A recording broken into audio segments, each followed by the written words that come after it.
Assalamualaikum warahmatullahi wabarakatuh.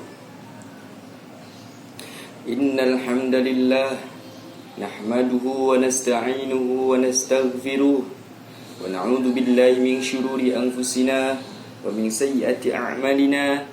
May yahdihillahu fala mudilla lahu wa may yudlilhu fala hadiya lahu. Asyhadu an la ilaha illallah wa asyhadu anna Muhammadan abduhu wa rasuluh la nabiyya ba'dah.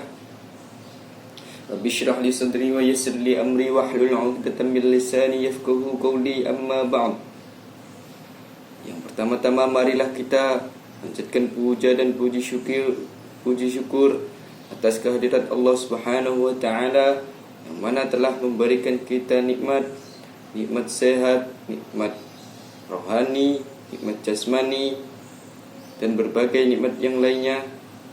Salawat serta salam mari kita curahkan kepada Nabi besar Muhammad sallallahu alaihi wasallam yang telah membawa kita dari zaman yang begitu gelap menjadi zaman yang begitu terang. Yang saya hormati Bapak Kartono selaku dosen pengampu ilmu dakwah, dan yang saya hormati rekan-rekan sekalian. Qala Allah Ta'ala fi kitabihil karim, a'udzu billahi minasyaitonir rajim, bismillahirrahmanirrahim.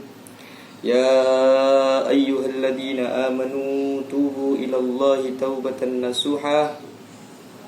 Hai orang-orang yang beriman, tubuh bertaubatlah kalian semua, taubatan nasuha, dengan taubat yang sebenarnya. Adapun menurut Imam An-Nawawi mengatakan ada 3 cara untuk bertaubat. Yang pertama adalah menyesali perbuatannya. Ketika seseorang menyesali perbuatannya, maka niscaya taubatnya akan diterima. Tapi jikalau seseorang tidak menyesali perbuatannya, malah tidak mengingkari sama sekali, maka taubatnya tidak akan diterima. Yang kedua adalah tidak akan melakukannya lagi atau tidak mengulangnya lagi, sehingga perbuatan tersebut tidak terulang-ulang kembali. Adapun yang ketiga adalah bertekad untuk meninggalkannya. Ketika seseorang sudah bertekad untuk meninggalkannya, maka niscaya Allah akan mengampuninya. Imam An-Nawawi mengatakan jika 3 kriteria tersebut telah dilaksanakan atau telah dilakukan oleh seseorang yang ingin bertaubat, maka insya Allah akan menerima taubatnya. Adapun cara-cara bertobat lainnya yaitu dengan beristighfar atau dengan bersolawat atau dengan yang lainnya. Adapun istighfar sendiri yaitu yang dibaca Rasulullah sallallahu alaihi wasallam banyak sekali.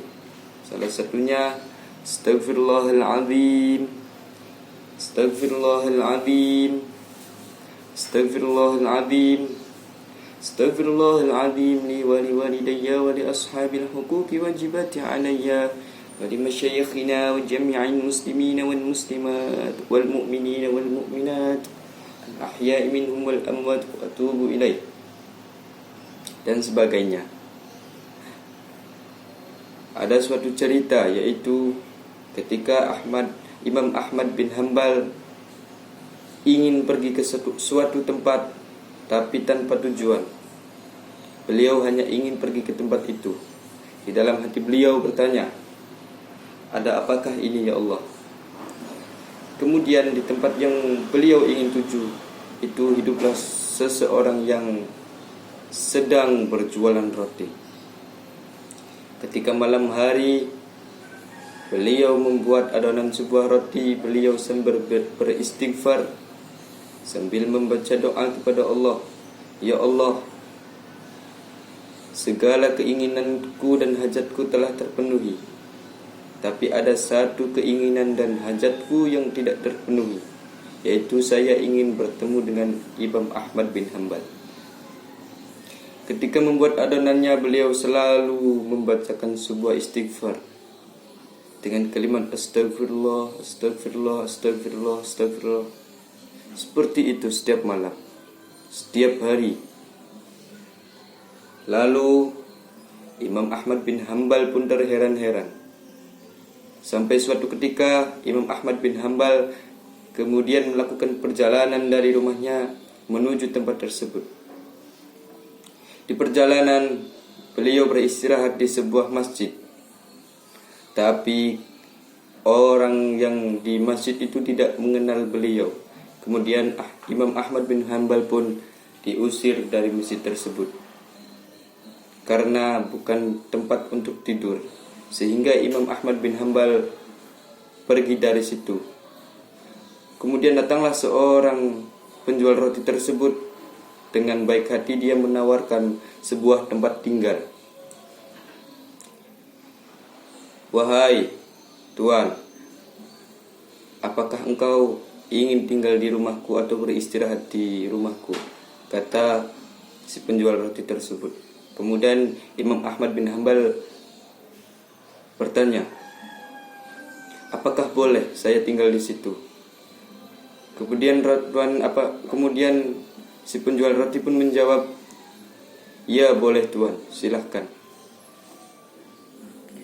Pada suatu malam, Imam Ahmad bin Hanbal pun terbangun ketika melihat seorang penjual roti tersebut beristighfar dan memanjatkan doa, dan si penjual roti tersebut menyebut-nyebut nama beliau. Sontak Imam Ahmad bin Hanbal pun terkaget-kaget dan menangis. Dalam hati beliau, ya Allah, inikah tujuan engkau mengantarkanku ke sini? Kemudian Imam Ahmad bin Hanbal pun bersalaman dan mengatakan, wahai Tuan, sayalah Imam Ahmad bin Hanbal yang engkau cari-cari. Kemudian penjual roti pun menangis dan semuanya sangat terheran-heran. Dari cerita tersebut dapat kita simpulkan bahwasanya beristighfar itu dapat mendatangkan rezeki, dapat mendatangkan sebuah keinginan yang tidak bisa kita duga-duga atau min haitsu la yahtasib. Maka perbanyaklah istighfar, karena dengan istighfar pula dosa-dosa kecil kita dapat diampuni.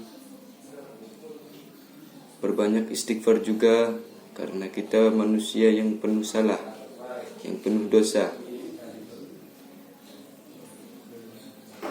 Secukupnya dari saya ucapkan terima kasih. Masih banyak kesalahan yang saya lakukan. Assalamualaikum warahmatullahi wabarakatuh.